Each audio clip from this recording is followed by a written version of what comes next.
"Wait! I want those twins!" the millionaire yelled in court by evening. They were calling him Daddy. A courtroom falls silent. A cold, powerful man shocks everyone when he suddenly claims two fragile twins, children no one thought he wanted. The judge freezes. The crowd gasps. And the children whisper the unthinkable.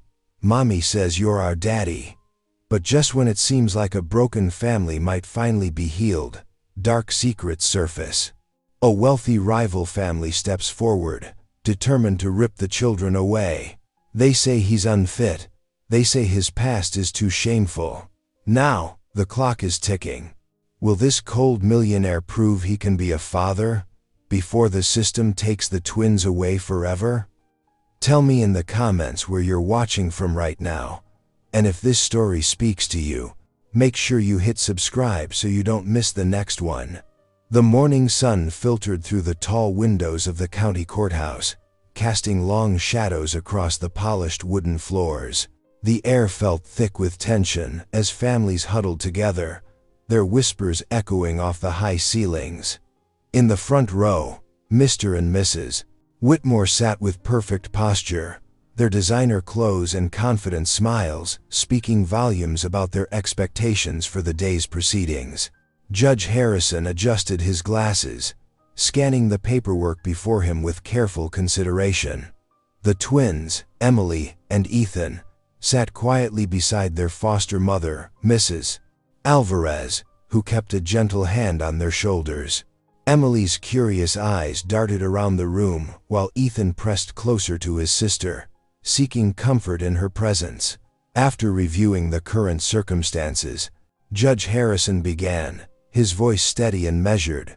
"I am inclined to recommend temporary placement in the foster system while we evaluate the most suitable permanent arrangement." The Whitmores exchanged knowing glances, their matching smirks barely concealed.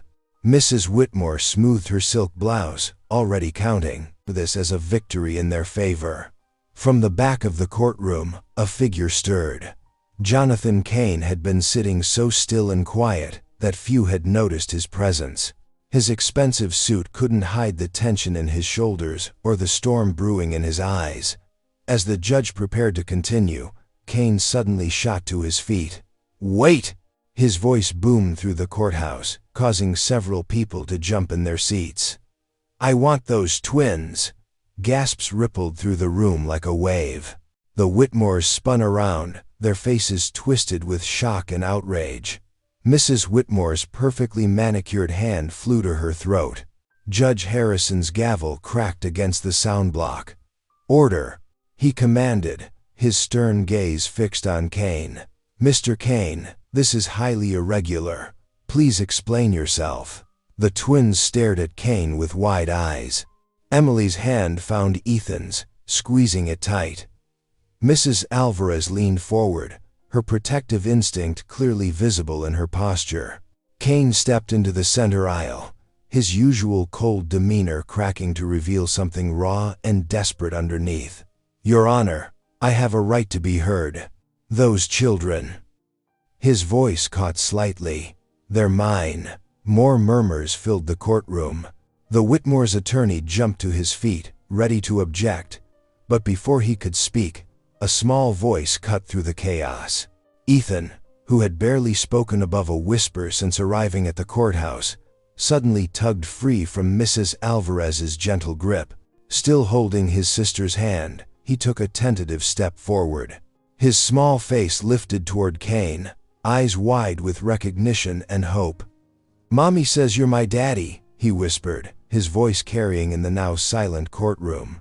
Every eye in the room darted between Kane and the twins, the resemblance suddenly impossible to ignore.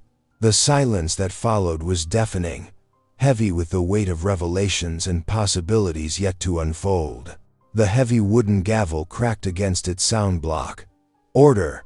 Order in my courtroom!" Judge Harrison's stern voice boomed across the chamber, silencing the shocked whispers that had erupted after Kane's outburst. Jonathan Kane strode forward, his expensive shoes clicking against the floor. His face remained composed, but his hands trembled slightly as he pulled out a manila envelope from his briefcase. "Your Honor, I have evidence." His voice, usually so controlled, wavered with emotion.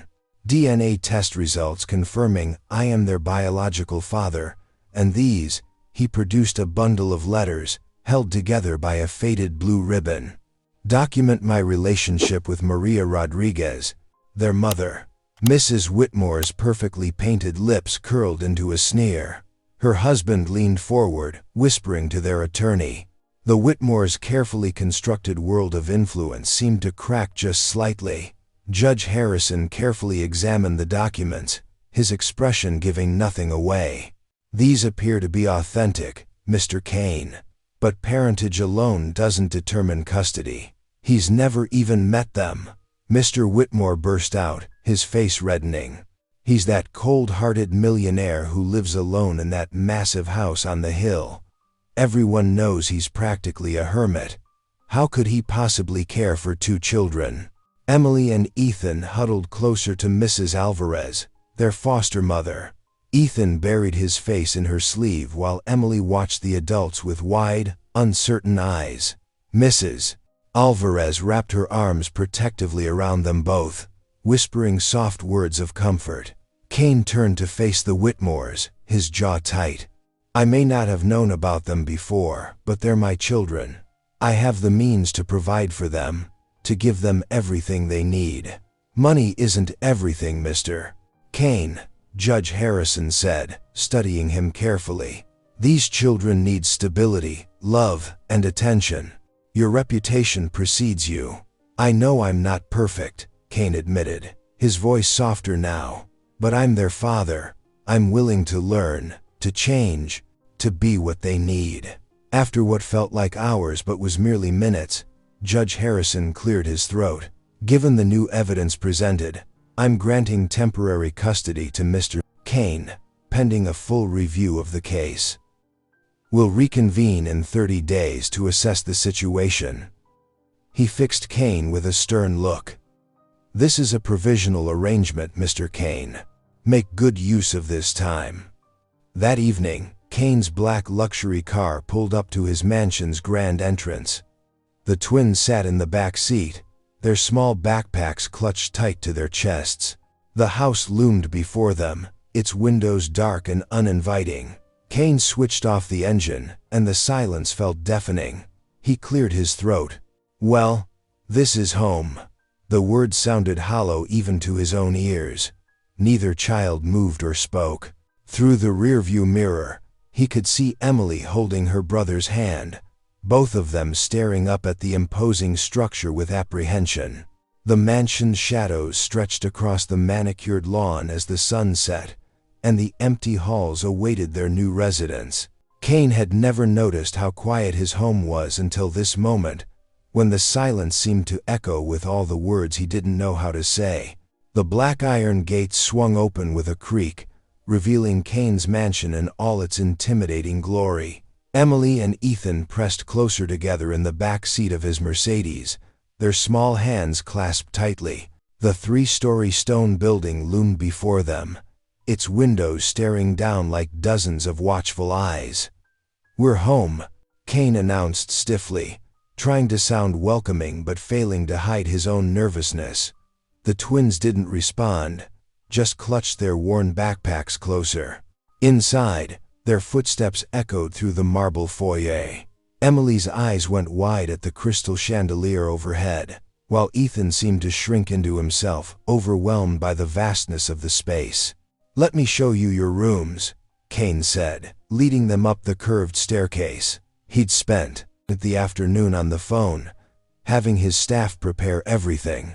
"Emily, this one's yours." He opened a door to reveal a princess-themed bedroom, complete with a canopy bed and pink everything. "And Ethan, yours is right next door." Ethan's room was decorated in blues and greens, with model airplanes hanging from the ceiling. But instead of excitement, fear flickered across their faces at the thought of sleeping alone in such big spaces. "Thank you," Emily whispered politely, but neither child moved to enter their rooms. Dinner was equally uncomfortable. The long mahogany dining table seemed to stretch for miles, making the twins look even smaller in their oversized chairs. Kane sat at the head, while Emily and Ethan huddled together halfway down, picking at their fancy meal prepared by his chef. "Is the food not good?" Kane asked, breaking the heavy silence. "It's nice," Emily answered softly, while Ethan just stared at his plate. The grandfather clock in the hall chimed 8 times, making both children jump. "Time for bed," Kane announced, not knowing what else to say. Later that night, thunder crashed outside, shaking the mansion's windows. Rain lashed against the glass panes as lightning illuminated the dark corridors. Kane lay awake in his bed, thinking about how drastically his life had changed in just one day. A slight creak made him turn his head. There in the doorway stood 2 small figures in their new pajamas, holding hands and trembling. "We're scared," Emily whispered, while Ethan sniffled beside her. Kane felt something inside him crack open. These were his children, and they were frightened. Without a word, he lifted the edge of his comforter in invitation. The twins hesitated for just a moment before scurrying across the room and climbing onto his massive bed. They curled up at the very edge, still not quite trusting him, but seeking safety nonetheless. Kane lay still, listening to their breathing gradually slow as they drifted off to sleep. For the first time since they'd arrived, the mansion didn't feel quite so empty. The morning sun streamed through the mansion's tall windows, casting long shadows across the marble kitchen floor. Jonathan Kane stood before the massive stainless steel stove, a spatula gripped in his hand like a foreign object. He'd never actually cooked anything before. That's what his staff was for. But today felt different. He wanted to try. The twins sat at the kitchen island, their legs dangling from the high chairs, watching him with curious eyes. The smell of burning bread filled the air as black smoke curled from the toaster. "Oh no," Kane muttered, rushing to yank the plug from the wall. 2 charred squares popped up, completely inedible. Behind him, a small giggle escaped Emily's lips. Then Ethan joined in, their laughter growing until it echoed off the kitchen walls. Kane turned, ready to scold them, but stopped. It was the first real sound of joy he'd heard from them. His stern expression softened, and to his own surprise, he found himself chuckling too. "Perhaps we should stop for breakfast on the way to school," he suggested, setting the burnt toast aside. The drive to St. Martin's Elementary was tense. Kane noticed the stairs as he pulled up in his Mercedes. Parents huddled in small groups, whispering behind their hands. He heard snippets of their conversations. "That's him, the one who claimed the twins. Can you imagine?" Emily and Ethan clung closer to each other as they walked toward the school entrance. Kane straightened his tie, trying to ignore the judgmental looks. That's when he spotted them, the Whitmores, standing near the school steps in their designer clothes. Mrs. Whitmore's perfect smile didn't reach her eyes as she approached. "Good morning, Mr. Kane. Children, you look, well." She paused, examining their simple clothes with barely concealed disdain. "Though I must say, I do hope you're enjoying your little adventure with Mr. Kane. It won't be for long, of course." Kane felt his jaw tighten. "Is that a threat, Mrs. Whitmore?" "Oh, hardly," Mr. Whitmore chimed in, adjusting his gold cufflinks. "Just stating facts. The hearing's coming up soon. We all know what's best for the children, don't we?" Kane placed a protective hand on each twin's shoulder, surprised by how natural the gesture felt. "Yes, we do," he replied coldly. "Come along, children. You'll be late for class." That evening, after a dinner that felt less awkward than the night before, Kane walked the twins to their room. He stood outside their door, about to leave, when their quiet voices drifted through the gap. "Do you think he'll stay?" Emily whispered. "I don't know," Ethan replied. "Mommy always said he was our daddy, but what if he changes his mind, like the others?" Kane's heart clenched in his chest. He leaned against the wall, their words hitting him like physical blows. These children had been abandoned too many times. He thought he was fighting this battle for himself, to make things right, but now he realized he needed to prove himself worthy of their trust. It wasn't about winning custody anymore. It was about becoming the father they deserved. A week had passed since the breakfast incident, and Jonathan Kane found himself walking down the crowded elementary school hallway, his expensive leather shoes clicking against the linoleum floor. Handmade posters advertising Spring Talent Night decorated the walls with glitter and bright colors that seemed to mock his dark suit. Parents gathered in the auditorium, filling the metal folding chairs with casual comfort that Kane couldn't quite manage. He sat stiffly in the back row, aware of the sideways glances and hushed conversations around him. "That's the millionaire," a woman in yoga pants whispered to her friend. "The one from that scandal with the offshore accounts. Can't believe they let him have those poor children," another replied, not bothering to lower her voice. Kane's jaw tightened, but he kept his eyes forward.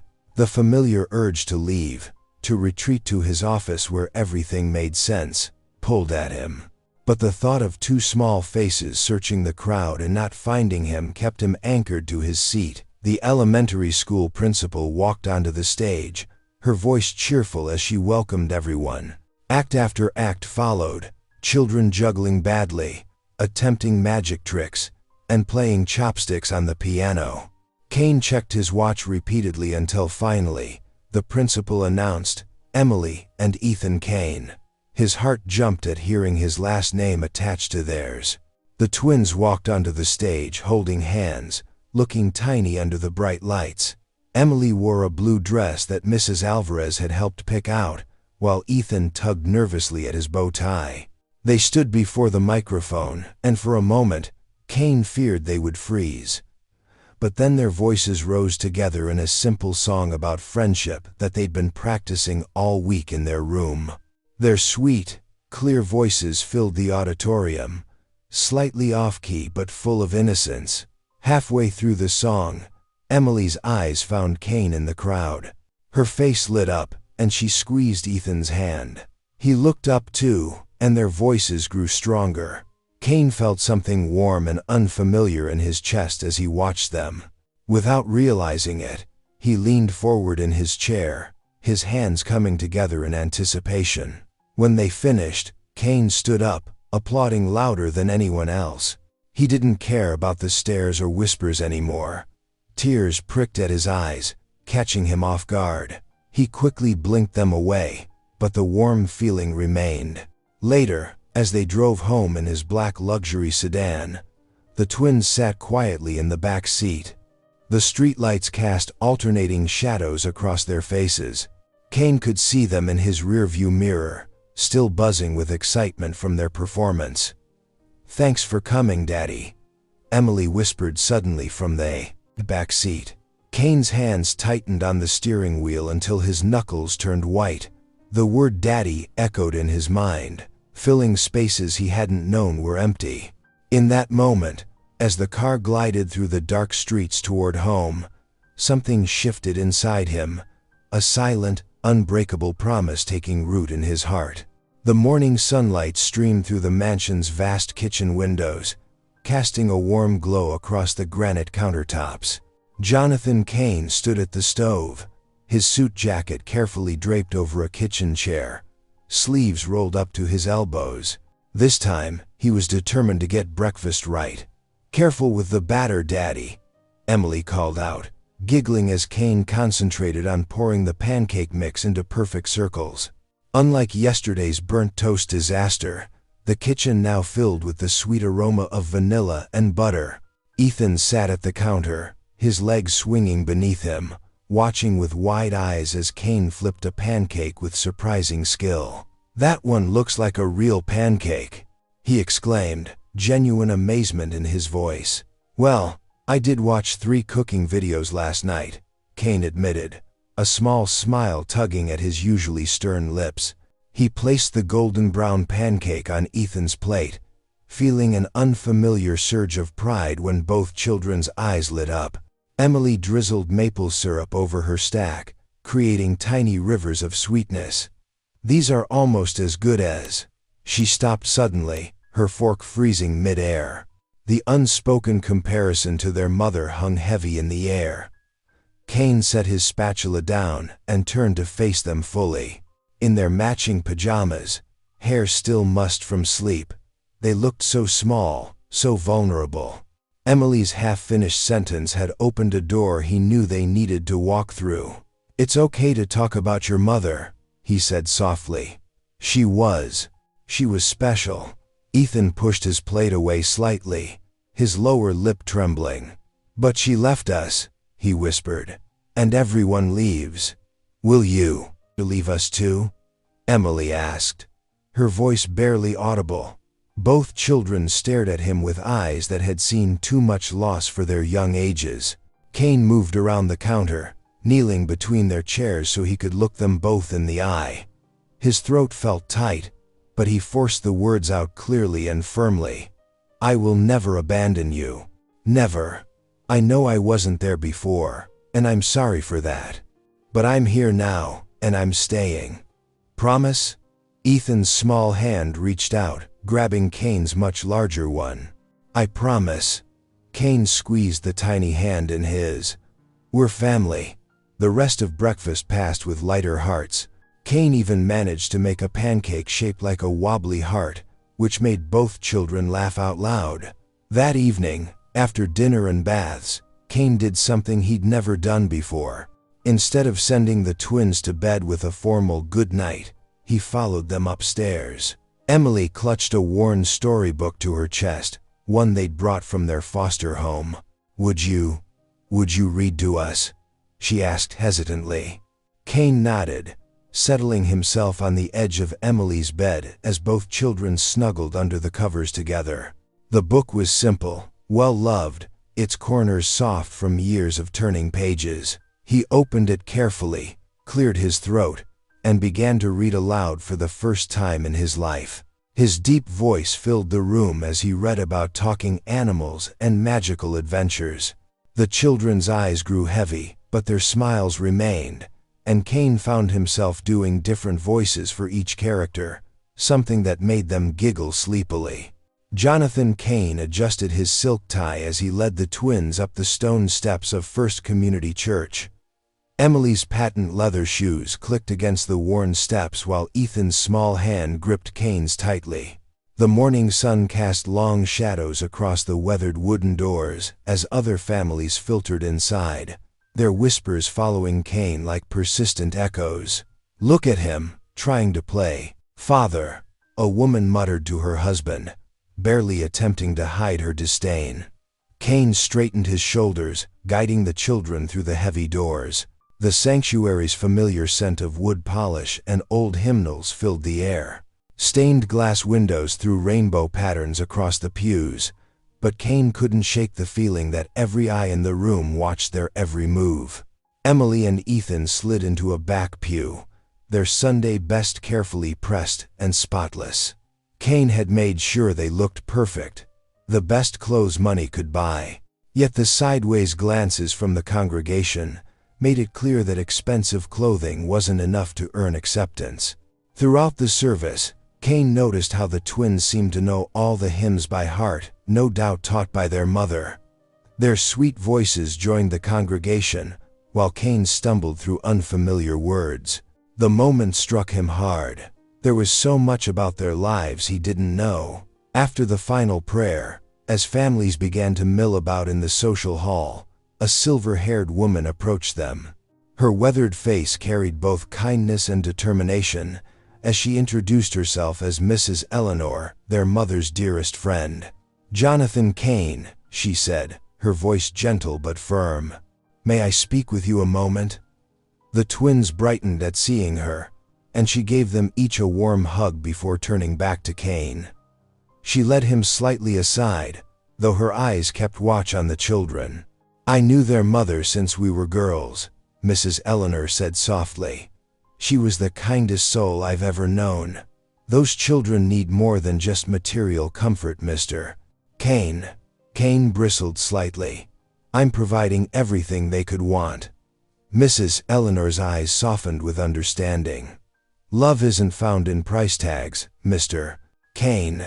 These children need stability, yes, but more than that, they need to know they're treasured. Not for what you can give them, but for who they are. Her words struck deeper than Kane wanted to admit.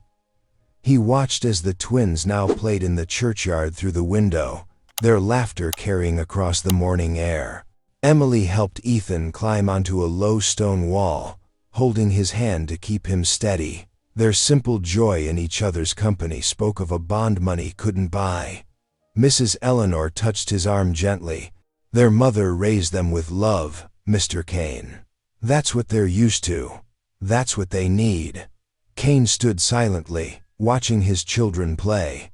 The morning sun caught their dark hair, so like their mother's, and for the first time, he truly saw them. Not as obligations or challenges to be managed, but as precious gifts he had nearly lost. The realization settled in his chest. He needed to change, to become more than just a provider. He needed to learn how to be a father. The bright Wednesday morning sun couldn't lift Jonathan Kane's spirits as he walked through town, his polished shoes clicking against the sidewalk. He'd just left his lawyer's office, where he'd received the news. The Whitmores had filed a formal petition challenging his custody of Emily and Ethan. Outside Mason's coffee shop, Kane paused as familiar voices drifted through the open door. Mrs. Peterson, the bank manager's wife, was speaking in hushed but clear tones. "Did you hear? The Whitmores are trying to take those poor twins," she said. "They've got that big house on Hill Street, active in the church too. Better than that cold fish, Kane." Another woman replied. "What does he know about raising children? He can barely smile." Kane's jaw tightened, but he forced himself to keep walking. At the grocery store, more whispers followed him down the aisles. Two elderly ladies barely bothered to lower their voices as they discussed his fate. "The Whitmores will win, mark my words," one declared, examining a cantaloupe. "They're proper parents. Been raising children for years. Kane's just throwing money at the problem like always. Too cold to be a father," her companion agreed. "Did you see him at church? Stiff as a board. Those children need warmth, not wealth." Kane gripped his shopping cart until his knuckles turned white. He'd come for ice cream, the twins' favorite treat, but now the simple errand felt like walking through a gauntlet of judgment. Back at the mansion that evening, Kane paced in his study, phone pressed to his ear. "Listen, James," he growled to his lawyer. "I don't care what it costs. The Whitmores can't win this. They're painting me as some sort of heartless monster." His voice rose in frustration. "No, you listen. Those are my children. Mine. I won't let them." He broke off, running a hand through his hair. "Find something. Anything. I don't care what strings you have to pull." Unknown to Kane, Emily and Ethan sat at the top of the stairs, their small faces pressed between the banister rails. Emily clutched her brother's hand as they listened to their father's angry voice. "Are they gonna take us away?" Ethan whispered, his lower lip trembling. Emily couldn't answer. They crept back to their shared room. Despite having separate bedrooms, they still preferred to stay together. Curling up on Emily's bed, the twins held each other tightly as tears slid down their cheeks. "I don't want to go." Ethan sobbed quietly into his sister's shoulder. "Me neither," Emily whispered back, her own voice breaking. "I like it here with Daddy." The children's muffled crying continued long into the night, while downstairs, Kane's voice grew increasingly frustrated as he fought for the only thing that had ever truly mattered to him. The Saturday morning sun painted golden streaks across Kane's mansion as he loaded fishing poles into his car. His hands trembled slightly. He'd never taken the twins on an outing like this before. Emily and Ethan watched from the doorway, still in their pajamas, curious about the day ahead. "Let's go fishing," Cain said, his voice softer than usual. "I used to go with my father when I was your age." The lake sparkled like scattered diamonds as they arrived. Cain helped the twins bait their hooks, showing them how to cast the line with gentle patience he didn't know he possessed. Emily squealed with delight when she caught her first fish, a small bass that flopped and glistened in the morning light. "Look, look!" she exclaimed, bouncing on her toes. "I did it!" Ethan was more cautious, but Cain noticed how the boy's eyes lit up when he helped him reel in his catch. They spent hours by the water, sharing sandwiches and stories.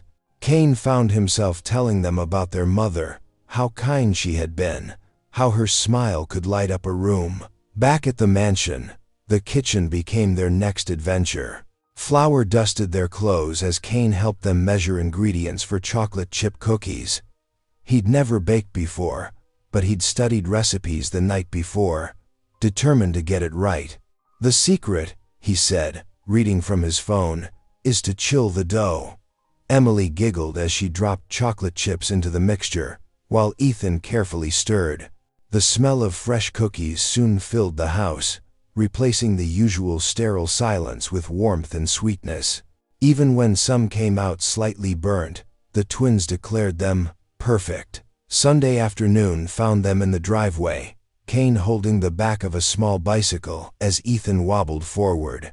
Emily watched from her own bike, training wheels still attached but ready to try without them. "Don't let go," Ethan called, gripping the handlebars tightly. "I won't," Cain promised, running alongside. "Trust me." Gradually, Ethan found his balance, and Cain slowly released his grip. The boy pedaled forward on his own, fear turning to triumph on his face. Emily soon followed, determined not to be left behind. "You're doing it," Cain called out, his heart swelling with pride. Their laughter echoed off the mansion walls, filling spaces that had been empty for too long. That evening, as Cain sat in his study, reviewing documents, he heard small footsteps approaching. The door burst open, and the twins rushed in, still flushed from their afternoon adventures. "Daddy!" they called out in unison, running to him without hesitation. "Can we have cookies before bed?" The word "daddy" hit him like a wave, and Cain felt tears welling up in his eyes. He pulled them both close, holding them tight against his chest.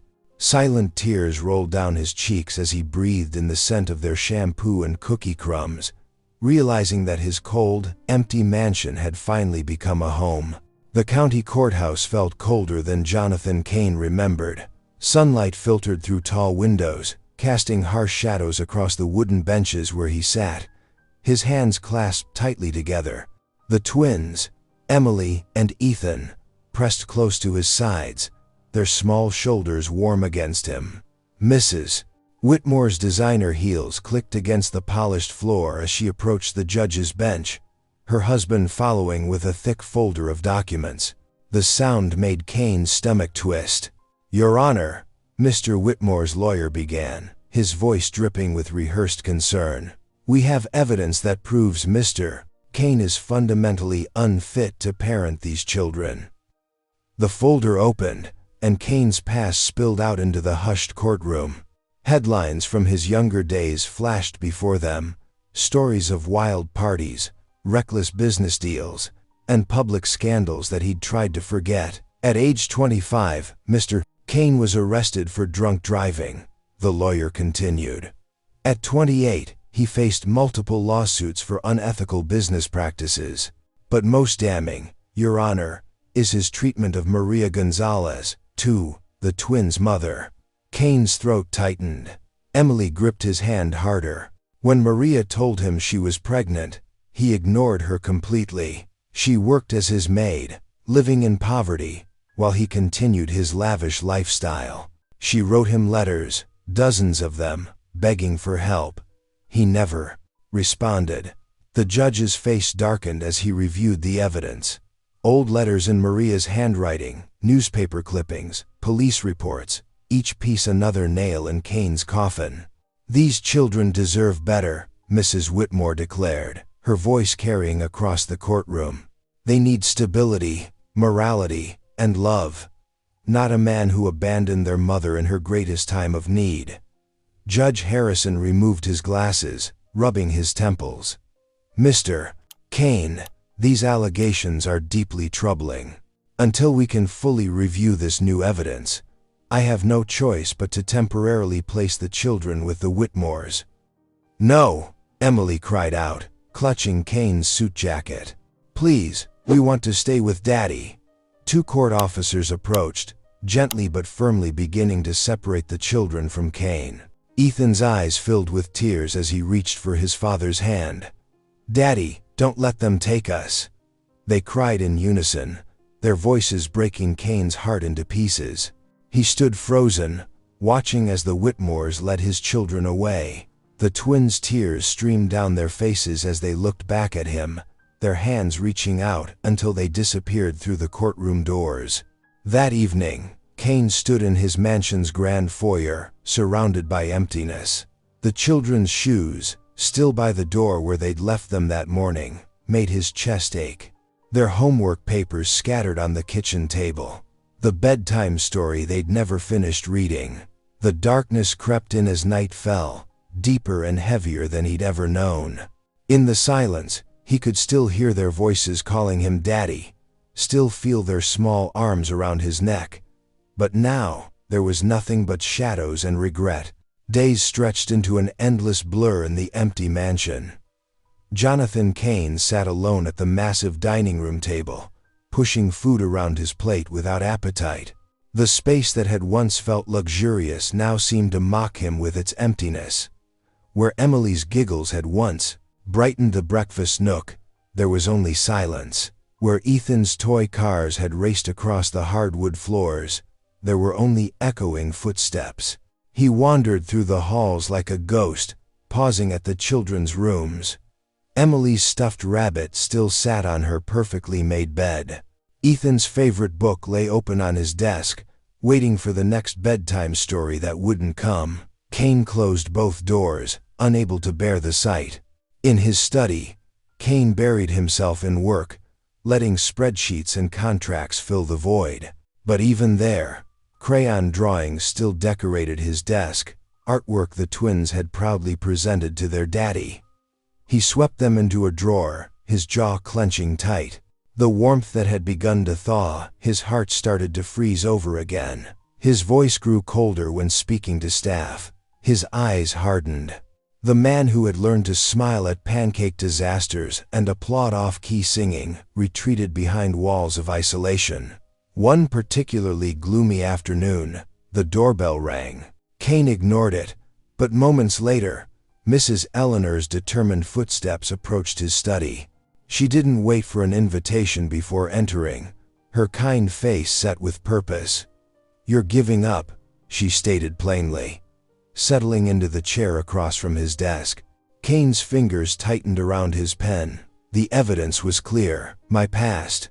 "Your past is exactly that, past," Mrs. Eleanor interrupted.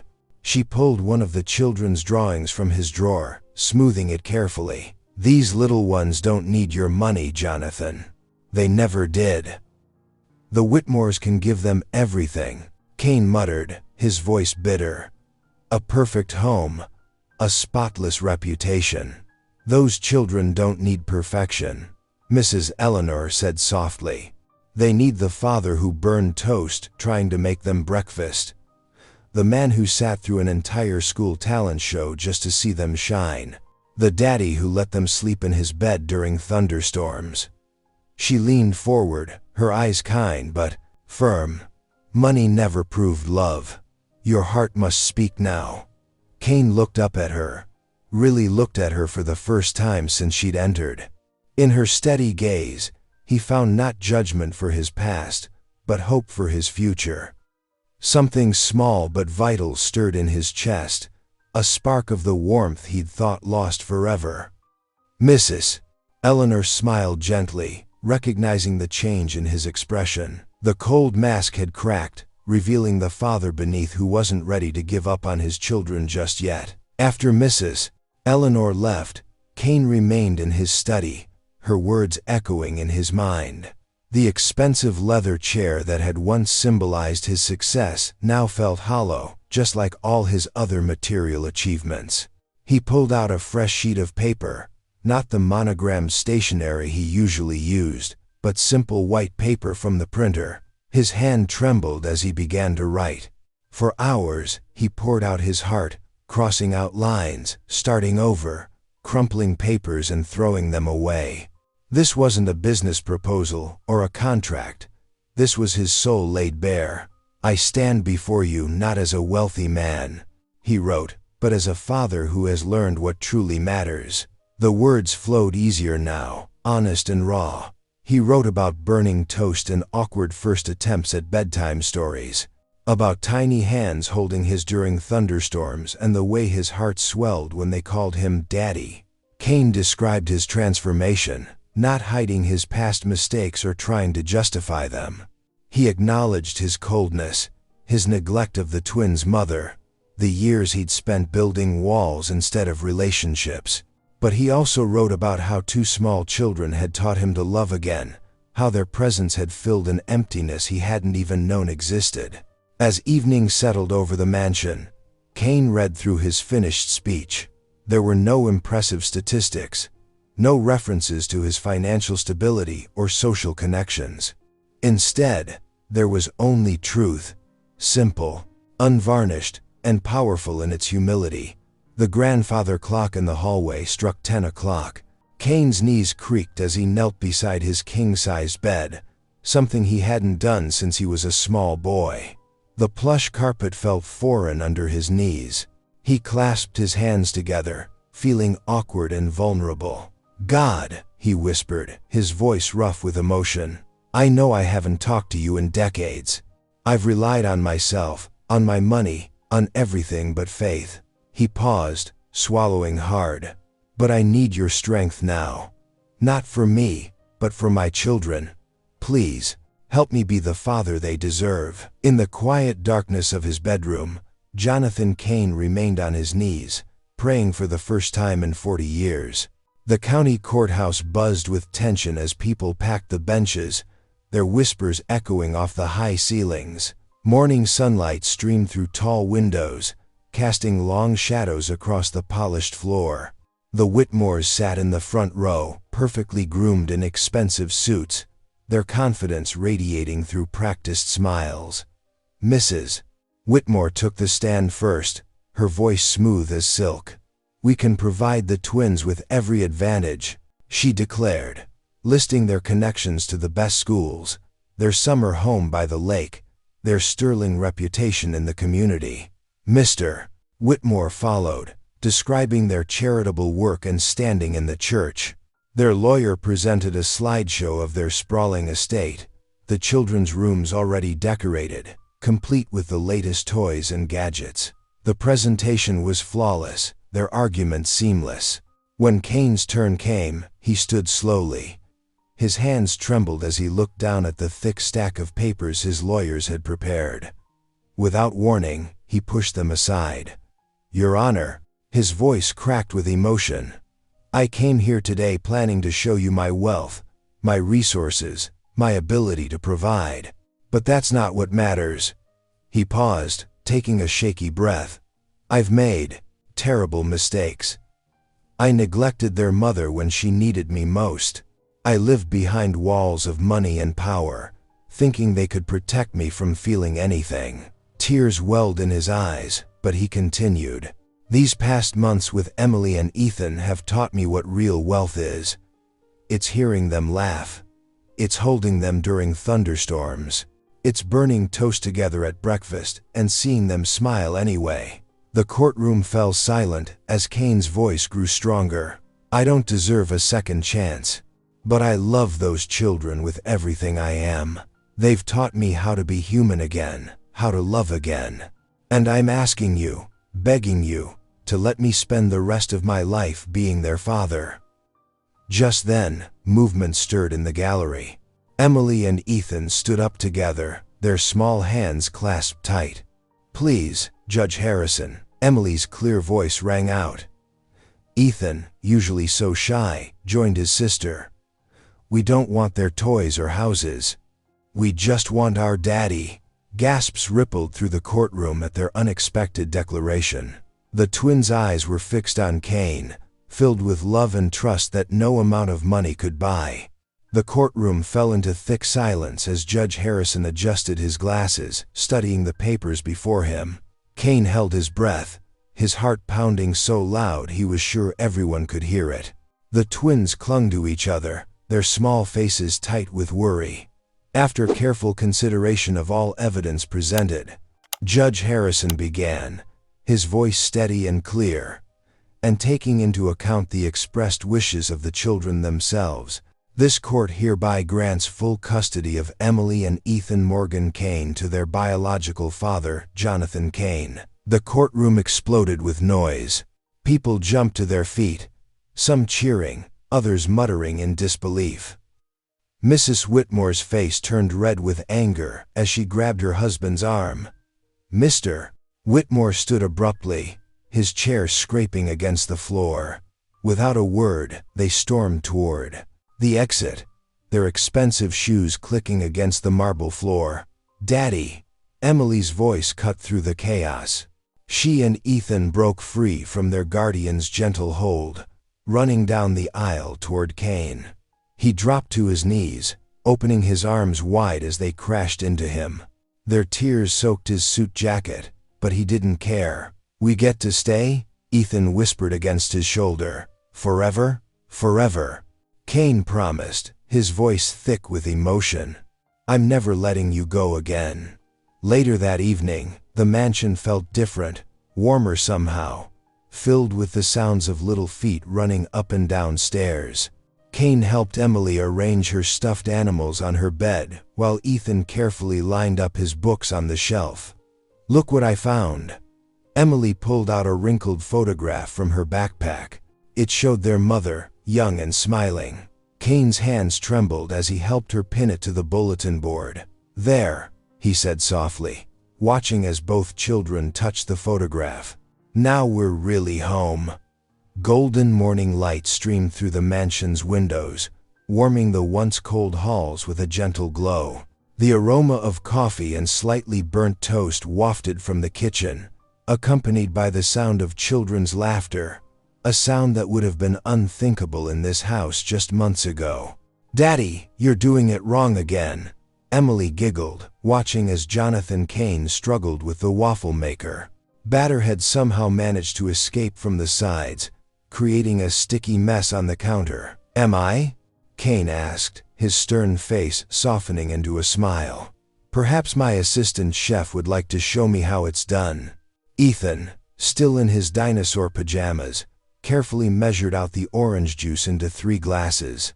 His tongue stuck out slightly in concentration as he tried not to spill a drop. "I think we're getting better at breakfast," he declared proudly. Cain looked around his kitchen. Flour dusted the countertops, eggshells littered the sink, and somehow pancake batter had ended up on the ceiling.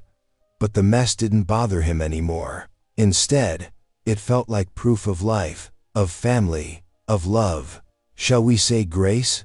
Cain asked as they finally settled at the table, their slightly misshapen waffles steaming on their plates. The twins reached out their small hands without hesitation. Cain took them, marveling at how natural it felt now. Their fingers intertwined, Emily's warm and sticky from helping with the batter, Ethan's still cool from pouring the juice. They bowed their heads together. Cain's heart swelled as he listened to his children's sweet voices joining his in prayer. For the first time in his life, he felt complete. The emptiness that had haunted him for so long was gone, filled with something precious and perfect. Watching them laugh and eat together, Cain whispered softly to himself, his voice thick with emotion, "They're finally home." If this story made you pause, reflect, or even smile, don't forget to subscribe. I post daily, and the next story might be exactly what you need to hear.